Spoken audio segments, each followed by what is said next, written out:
একটি লড়াই হবে মতাদর্শের। কবি ইমাম হারুন। আবৃত্তি করছি ইকবাল হাসান তুহিন।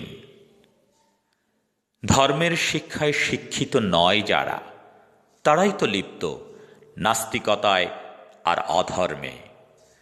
তাদের বিশ্বাস মানবরচিত মতাদর্শে। তাই এই পথহারা দল ভালোবাসে জড়াতে নানা অপকর্মে।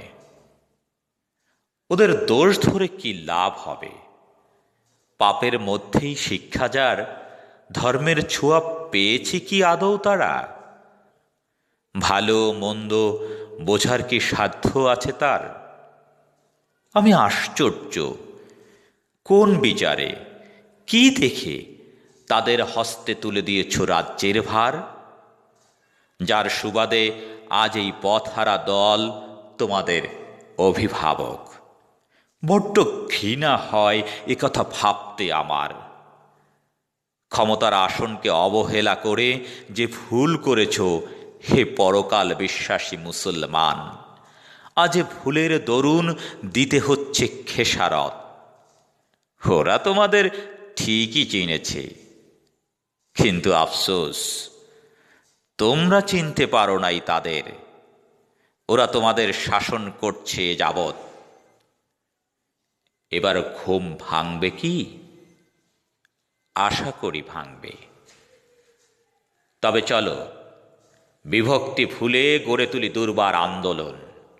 ওদের বলে দাও, অনেক হয়েছে, আর নয়, এখন আমরা করব তোমাদের শাসন। একথা সহজে ওরা মেনে নেবে না। ক্ষুধার্ত বাঘের ন্যায় হামলে পড়বে তোমাদের উপর। তখন কি করবে? নাকি অসহায় হরিণের মতো?